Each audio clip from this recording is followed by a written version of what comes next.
Hey guys, welcome back to another video. Today, I'm gonna do a bit of a morning routine, what I do when I come in the mornings to get all the tanks ready and check them before the weekend or just before a normal day of school. So tune in, we're gonna start off in the front office as I walk in. Enjoy. All right, first thing in the morning is turn on the lights, make sure I can see the fish, do a quick check, and I give them a feed, whether it's pellets or bloodworms in the morning, but it's usually pellets.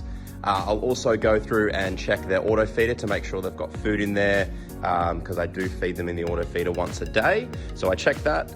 And then water level's a bit low from evaporation, so I will top that one up, probably get 2 buckets of water in there, do a quick check, and then off to the next one. All right, you're now in my lab. This is lab 4, where I've got all the tanks for the fish and also all of the crustaceans that we're doing at the moment, as well as a holding tank. So come on in, lights go on in the morning. I check every single tank.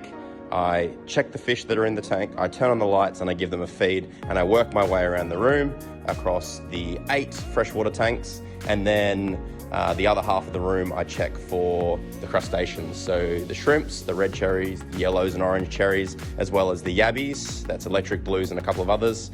So I turn on the lights, make sure I give them a bit of a feed as well, check they're all good and healthy, turn on the lights and then move on.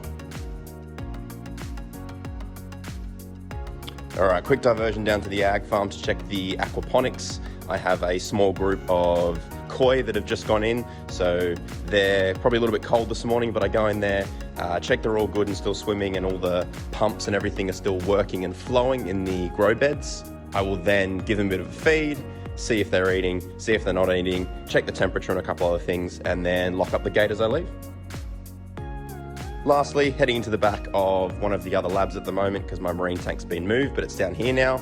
So I always make sure that obviously I check the fish, do a fish count, I check the auto top up. If it's low, I top it up with RODI water, which I'm doing here, so I'll half fill it ready for the weekend. When that is full, I will check the auto feeder to check I need to top up some flake in there as well.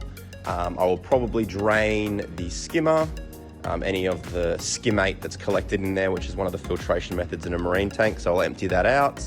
And I'll probably give the filter sock a bit of a clean. So I'll clean that one out, get all the bristleworms and all the gunk that's been collected in there, wash that out, put it back in, and today I'm gonna do a bit of a water change, just a small one, a 2 bucket water change, just to give them a bit of fresh water, which I try to do weekly, sometimes fortnightly with larger water changes, but just today, just doing a small one. All right, thanks so much for watching that video, guys. Hopefully you enjoyed the morning routine of just the tanks around the school that I have to check on. I'm very lucky that I have some very good Year 9 and Year 10 students that not only help me with the feeding and maintenance of the tanks and the water changes, but they help with all that out, which is fantastic. So these are obviously teaching tools. I use these across all of my modules for Year 9 and 10 marine studies or marine and aquaculture technology. Whether they're keeping fish or yabbies, or they're looking at aquaponics and sustainability, and the marine tank is more of a display tank as well, and I'm starting to get the kids to do a bit of coral fragging and stuff out of there, which is cool. So thanks so much for watching, guys, and hopefully you enjoyed it. Bye.